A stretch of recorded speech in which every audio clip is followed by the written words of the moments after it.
también para empezar a tener contacto con nuestras primeras entrevistadas en la fecha.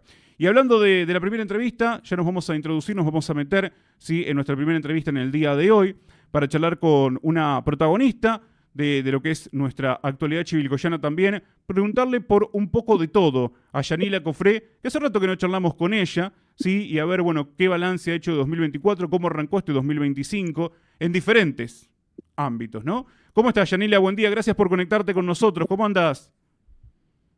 Hola Eduardo, ¿qué tal? Un gusto estar con ustedes nuevamente.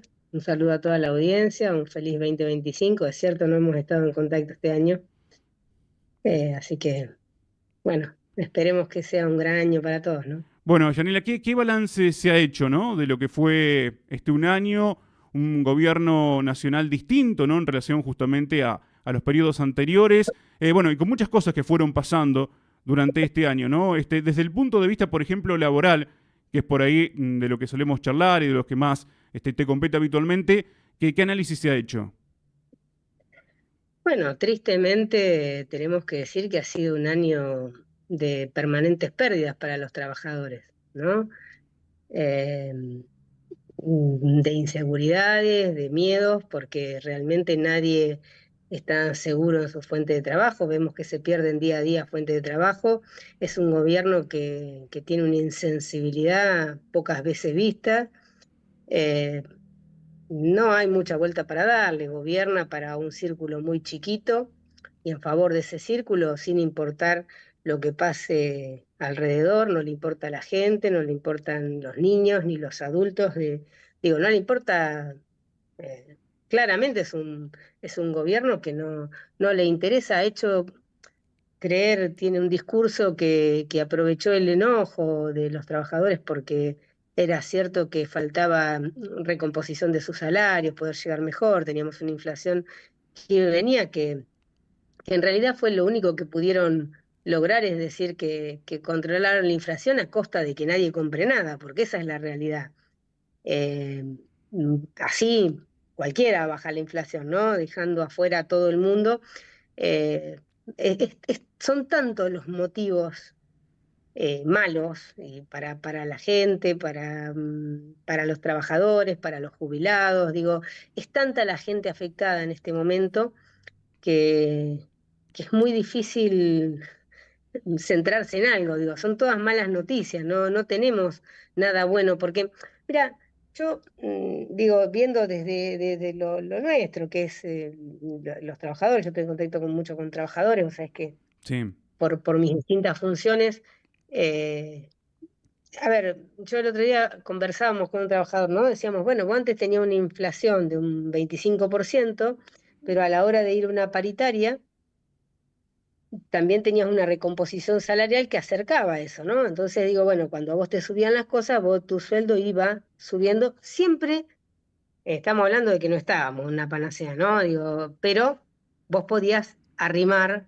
o acercar o ibas evolucionando un poco aquel que tenía un trabajo fijo, donde podía tener cierta estabilidad. Bueno, hoy fíjate qué locura, ¿no? Vos decís, bueno, no hay inflación, hay cero inflación. Bueno, hay cero actualización de los salarios, pero vos tuviste un aumento de 400% en los servicios y eso se traslada a todos los precios. Claro, Entonces no es sí. cierto, cualquiera que haga los mandados, que compre, que haga las compras para su casa, sabe que los precios no están estables.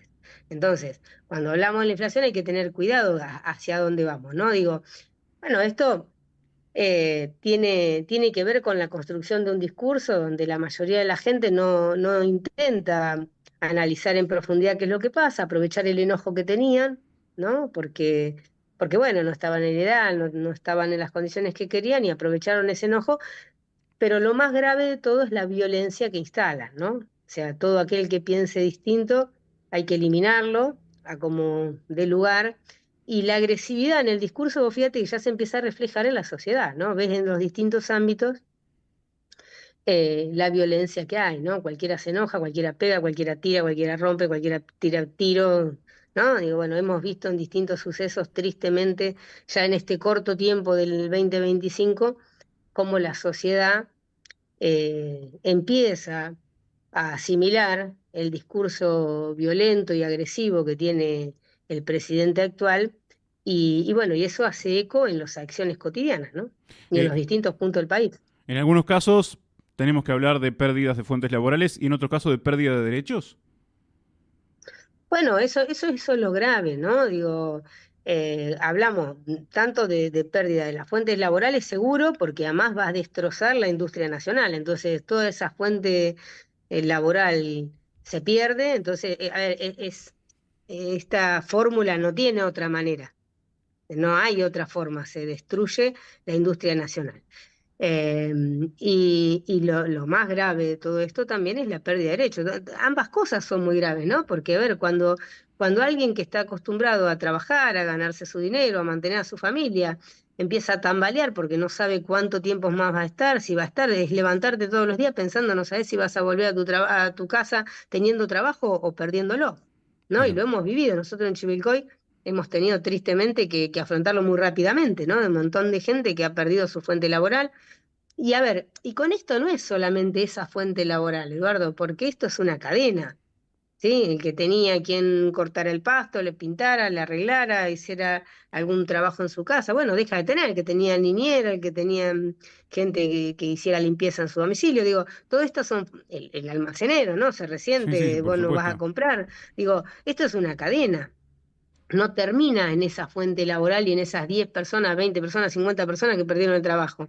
Se multiplica por mucho más, ¿no? Digo, entonces, esto es gravísimo. Y además, lo más grave de todo es instalar que nadie trabaja, nadie hace nada, como que todo el mundo y las cosas se generaron solas y con eso que está bien que hay que echarlos porque no hacen nada, porque hay cosas que no se puede ver el fruto del trabajo inmediatamente, se van a ver después. ¿Sí? Esto es como la pérdida de derechos. Vos en el momento no te das cuenta, pero con el tiempo vas a empezar a ver la gravedad de perder derechos, ¿no? Y a ver, no es algo que toca a uno a otro, nos toca a todos. La pérdida de derechos tarde o temprano termina tocándonos a todos. Podemos entenderlo más rápido, podemos demorar en entenderlo, pero en algún momento nos va a golpear la pérdida de derechos. Yanela, ¿y cuál es la realidad hoy que atraviesa, por ejemplo, la educación, ¿no? Un ámbito, sí, en el que obviamente tenés mucha experiencia. ¿Cuál es la realidad que hoy está atravesando, por ejemplo, la educación? Bueno, mira, nosotros tuvimos el día de ayer una paritaria que se comienza una negociación paritaria, digo, se abre la mesa de diálogo. Con la paritaria, obviamente habíamos hecho un pedido de que se abriera porque era necesaria. Nosotros entendemos la actualidad en cuanto a los recortes que se le hace a provincia. Entendemos el esfuerzo que hizo provincia, por ejemplo, en el año 2024, que a pesar de todos los recortes, nosotros tuvimos aumento 10 meses consecutivos, que fueron insuficientes, ¿eh? No hay que, digo, creer que estamos, o sea, aunque es que la gente o que el trabajador docente se fue por las nubes, ¿no? Digo, fue insuficiente porque no llegamos a alcanzar el ideal. Pero a pesar de todo, contrario a muchos otros trabajadores, nosotros fuimos teniendo aumentos, ¿no? Claro. Entonces digo, y fueron muchos, en 10 meses, en el 2024, durante 10 meses, todos los meses tuvimos aumento, digo, eso es importantísimo. Pero bueno, a pesar de ello, ¿no? Estamos con retraso en cuanto a a la cantidad de aumento que hubo. Entonces, bueno, es preocupante porque sabemos que la provincia ha sufrido recortes feroces, que es permanentemente siendo atacada por pertenecer a otro color político, más allá de que no, yo, y esto lo digo desde lo personal, ¿no? Yo no creo que el presidente va a beneficiar a alguien que sea de su propio color político, pero no le importa a nadie. Yo considero que no le interesa a nadie, pero bueno, tiene un ataque feroz hacia alguna persona que quiera proyectarse o que lo vea como una eventual figura. Entonces, bueno, provincia de Buenos Aires es una de ellas y, y han hecho un recorte terrible, que lo ha hecho a todas las provincias, pero bueno, provincia de Buenos Aires es muy grande y por lo cual eso impacta de manera muy fuerte, si bien vuelvo a repetir, hubo una buena administración y que ha hecho que pudieran seguir teniendo algunos aumentos y algunas cosas, pero bueno, yo creo que esto con el correr del tiempo se empieza a resentir. Así que bueno, nosotros estamos a la espera de esto. No nos olvidemos que la escuela es la caja de resonancia de lo que pasa en la sociedad, por lo cual toda la problemática social se traslada a las escuelas, donde los docentes quedan enfrentados ante una realidad que no pueden solucionar, digo, ¿no? Empieza a verse el hambre, la falta de comida, la falta de alimentos, la falta de asistencia social, que si bien mm, hay estamentos y la provincia intenta hacer llegar, pero bueno, esto empieza a golpear a los comedores, digo, donde se empieza a comer más. Nosotros, quienes tenemos experiencia en muchos años de escuelas con comedores y que hemos pasado crisis anteriores, sabemos que esto enseguida se empieza a reflejar en las escuelas. Y bueno, es el maestro el que tiene que poner la cara y decir, bueno, hasta acá hay comida, hasta acá no hay, digo, esto, o empezar gestiones rápidamente y esperando tener una respuesta rápida para poder que todo empiece a fluir y a alcanzar, que nunca alcanza, digo, porque vos empezás a hablar con los alumnos y te cuentan lo que pasa en la casa, que no comen a la noche, o que no pueden merendar, o que no, digo, empezás a ver otra realidad, tenés el contacto con la realidad más dura en las escuelas, ¿no? Y digo, y también, por otro lado, a mí me preocupa mucho el tema de la violencia que se genera desde las palabras. A ver, las palabras hay que cuidarlas, porque cuando uno es violento en las palabras, eso después se transmite, se instala en la sociedad y parece, y se valida, digo, ¿no? Parece que es válido eh, ser violento, ser agresivo y que está bien, y bueno, y las escuelas es el primer frente donde eso refleja, ¿no? Esa violencia se traslada y a ver, la tenemos, no digo contra el docente solamente, sino digo entre los alumnos, Sí. entre las familias. Muchas veces encontramos que los vínculos entre los padres después terminan impactando dentro del aula, porque donde vos tenés dos familias que se pelean, los chicos dentro del aula tienen esa sensación fea hacia el otro y ese enojo hacia el compañero, y muchas veces los menores no tienen nada que ver, ¿no? Es una cuestión de adultos que se Que se traslada. Entonces traslada, digo, claro. la escuela empieza a reflejar rápidamente y empieza a vivenciar rápidamente el desastre que hay social. Y hoy por hoy tenemos un desastre social, porque tenemos problemas de salud que no están atendidos, tenemos jubilados que realmente es terrible, los sueldos que tienen, es lamentable, digo, entonces, y eso impacta, porque bueno, las familias van a tratar de acompañar y de fortalecer a los adultos mayores que tengan, y eso después termina impactando a su propia familia. Digo, esto es una cadena de malas noticias y de malas políticas que perjudican, siempre perjudican a la gente. Yo, la verdad que he intentado encontrar gente que se haya visto beneficiada y no lo encuentro, la verdad, no lo encuentro, ¿no? Más allá del discurso, ¿eh? Digo, bueno, yo soy feliz porque aquel que trabajaba poco lo echaron, digo, ¿no? Ese es lo que uno ve en esta característica de este gobierno libertario, ¿no? O aquel fanático o afín al gobierno, el festejo que tiene es la pérdida del otro, el hacerle mal al otro. No es un beneficio propio, porque la verdad es, yo digo, nosotros tenemos yo quiero trabajar y ganar bien, bueno, pero también quiero que el resto de los trabajadores trabaje, pueda desempeñar su función y que gane bien y que pueda irse de vacaciones y que pueda vivir bien y pueda mantener a su familia. Digo, bueno, acá el disfrute de esta gente parece ir por el camino de que disfruta que le vaya mal al otro. No importa que a mí me vaya mal, ¿sí? Pero al otro que le vaya mal, entonces ahí estoy contento, eso es la felicidad, ¿no? Es un poco muy difícil de entender, ¿no? Como dirigentes se estuvieron acompañando diferentes movilizaciones durante el año anterior. ¿Sí? ¿Cómo se arranca este año? ¿No? En alerta, ¿cómo está hoy la dirigencia? Por ejemplo, en este caso de la CGT estamos hablando, ¿no? Bueno, mira, la CGT no escapa a la realidad política que tenemos. Todavía creo que, y esto lo hablo muy desde lo personal, yo creo que hay mucha gente todavía que apoya a este gobierno y a este tipo de políticas, que se va a ir cayendo con el transcurrir del tiempo. No hay otra, porque cuando vean que realmente no son beneficiados, cuando vean que esto, lo que ellos suponen que se robaba y ya no se roba más y va a impactar en su mejora económica o, o de vivencia, digo. tarde o temprano van a caer en esta realidad y bueno, será momento de empezar a tomar decisiones, porque, a ver, no nos olvidemos de esto, los sindicatos, muchas veces la gente equivoca eh, en cuanto a la valoración de los sindicatos. Los sindicatos somos todos los trabajadores, no es una persona, dos personas o un dirigente.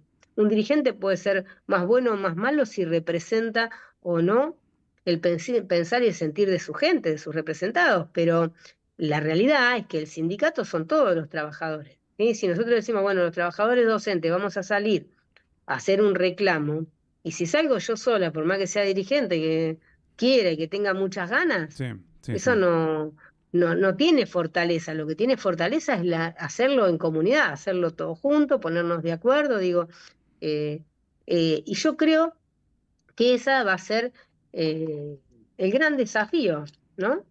Nuestro, es de poder tener a la gente para que se dé cuenta que la lucha es colectiva, nunca es individual, que desde lo individual siempre perdemos. Entonces creo que es por ahí el camino, ¿no? De empezar a entender que tiene que ser colectivo, que hay que dejar eh, los intereses personales para pasar a los colectivos, empezar a mirar lo que le está pasando al otro y tratar de estar y acompañar y luchar a la par del otro. Esta lucha es colectiva, sola no vamos a ningún lado. Esto creo sin duda va a ser el enorme desafío que vamos a tener los dirigentes, es de poder hacerle entender a la gente que no se trata de una actitud mía o de algún otro dirigente, ¿sí? O no es personal, sino que es colectivo. Si no se ponen todos uno a la par del otro para luchar, no hay lucha que se pueda ganar, ¿no? Que se pueda llevar adelante ni siquiera. Yanina, te hago una consulta más y tiene que ver también con el orden legislativo, ¿no? Ha pasado el Ujú. primer año en el Consejo Deliberante, qué es lo que se pudo hacer, qué es lo que quedó pendiente, las ideas o proyectos para este 2025 también con el bloque.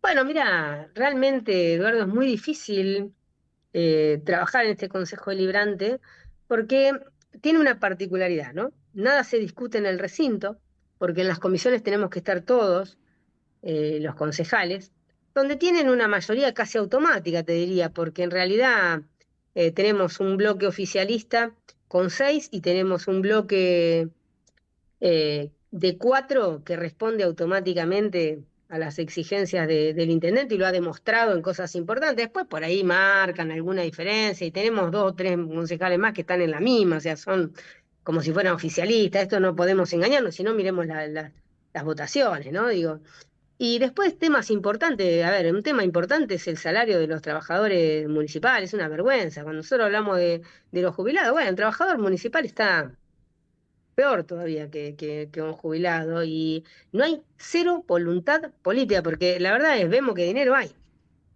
¿no? Cuando aparece la campaña vemos que el dinero aparece, cuando queremos mostrar, ¿no? Para que la gente vuelva a elegir, porque fíjate que da la casualidad que siempre, siempre, siempre el dinero aparece en años con elecciones, sean legislativas o sean elecciones generales, ¿no? Digo, entonces es muy difícil trabajar. Nosotros proyectos que presentamos normalmente cuando son proyectos que van a tener impacto en la gente y que son importantes para llevarlo, no salen de comisión. Quedan en comisión, están dando vueltas hasta que después te piden el archivo y te lo votan y se terminó. ¿No? No hay nada todo trae un problema, o sea, cualquier propuesta que uno haga, sí, estaría muy lindo, pero bueno, no podemos, no llegamos, no queremos. Y es así, es que a mí me llama poderosamente la atención escuchar concejales que digan, no, la verdad que el proyecto está muy bueno, pero bueno, no lo podemos votar. O sea, digo, no hay ni siquiera eh, posibilidad de discutir en el recinto porque lo cortan y lo dejan adentro de la comisión. O sea, porque por ahí la gente tiene que entender esto, hay un trabajo previo, no es lo que se ve en las sesiones, porque viste que a veces dicen, bueno, había 15 expedientes, bueno, está bien, pero previamente hubo comisiones, hubo plenario, donde uno lleva discusión, lleva temas, trata proyectos.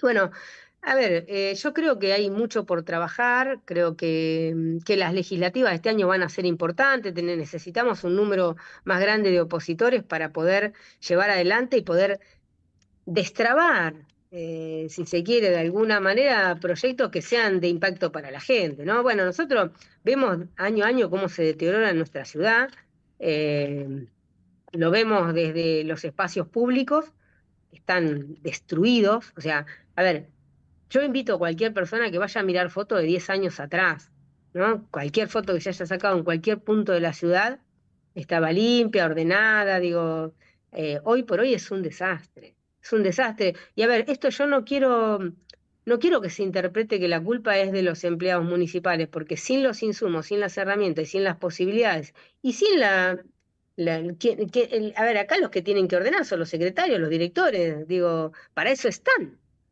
Eh, pero de todas maneras, todo esto es responsabilidad de una única persona, que es el intendente. O sea, no hay que dar mucha vuelta a esto, ¿no? Es un modelo de gestión. La verdad es, ahorran con qué. Y bueno, no te hacen los recorridos, porque la verdad es, vos antes vos sabías que el camión de la basura toda la semana levantaba la basura. Bueno, ahora lo hacen en algún sector, donde se ve mucho, y a veces. Si no, después en los otros lados no se hace. Digo, bueno, viste, es extraño que uno lo ve todo el tiempo, ¿no? La gente te dice todo el tiempo, hay un deterioro de la ciudad, como se ve en los espacios públicos y también como se ve en los distintos ámbitos que tiene que estar la atención a la gente, ¿no? Digo, le guste más, le pese más o caiga más simpático o menos simpático, nos pasa en la seguridad, nos pasa en la atención a aquel que tiene dificultades, o sea, la gente, pero bueno. Digo, ¿no? Bueno, han votado a este ejecutivo, que lo único que hace, que a mí me llama la atención, ¿no? Digo, lo único que se jacta es de haber ganado elecciones. Eh, Nada más, porque en realidad no tiene nada para mostrar. Porque, a ver, hablaron de luces LED, por ejemplo. ¿Sí? Bueno, yo estoy cansada de reclamar que las luces LED están prendidas de día, eso genera un gasto, sea económico, un perjuicio económico a la sociedad, porque lo pagamos nosotros. O sea, a ver, no es que se paga sola la luz, no es solar, ¿no? Que no importa que se gaste. Sí. Entonces, vos pasás de día, cualquier sector de la ciudad están las luces encendidas. Pasás de noche, pues están apagadas. O sea, digo, bueno. eh, Está la luz iluminando para un lado, para el otro, están rotas las columnas que se caen, a ver, la que no se cae está chueca y hace equilibrio que no sabemos ni cómo. Digo, y si no, pasan, la cortan y te dejan el fierro, un peligro, digo, un desorden terrible, que son cosas que afectan. A ver, nosotros lo de la columna lo veníamos diciendo, vamos a tener una tragedia en cualquier momento, y pasó, y bueno, y así estamos con todo. Tenemos la inseguridad que tenemos, o sea, fíjate en sucesos recientes, ¿no? Estamos a la deriva, a la deriva. A ver, tenemos el caso de, de, de una persona fallecida que no se sabe muy bien las causas, que se están haciendo marchas permanentemente. Digo, la verdad no parece nuestra ciudad, ¿no? Aquel que nació y vivió toda la vida en Chivilcoy, nos cuesta creer que esta sea nuestra ciudad, ¿no? Y la verdad es que el deterioro general de nuestra ciudad es notorio, pero bueno, digo, la primera gestión pasó porque venía con muy buenas gestiones anteriores, la segunda ya estuvo un poco más rota y bueno, la tercera se nota, ¿no? Y también se nota en el ojo de la gente, pues si vos mirás publicaciones donde se muestra la compra de una máquina, encontrás 2 millones de reclamos abajo, que antes eso no pasaba, ¿no? La gente se empieza a cansar, empieza a expresarse, y bueno, esperemos que el Ejecutivo tome la palabra de la gente para tratar de revertirlo más allá de que sea un año de elección, ¿no? Que sabemos que este año va a ser bastante particular, pues conocemos cómo funciona. No es novedad para nadie esto, ¿no? Yanila, como siempre, bueno, agradecerte por estos minutos que nos concedés para charlar aquí en Radio del Centro. Y bueno, en la medida que vaya transcurriendo el año, vamos a volver a charlar contigo a ver qué nos depara este 2025, ¿no? Cuando empiece un poco más también la tarea legislativa y de acuerdo a cómo se vayan dando los acontecimientos, fundamentalmente. Muchísimas gracias por tu tiempo, como siempre. Dale, dale, Eduardo, a disposición como siempre. Un abrazo enorme. Que sigas muy bien, muy amable. Yanila Cofre charlando con nosotros aquí en la Mañana del Centro, concejal de Unión por la Patria y bueno, también quien es delegada regional de la CGT, sí, obviamente que tiene su sede, su asiento en Chivilcoy, pero obviamente también, bueno, involucra, como lo dice su nombre, ¿no? No descubro nada al respecto, a nivel regional. Hacemos una tanda, la primera tanda aquí en la mañana del centro.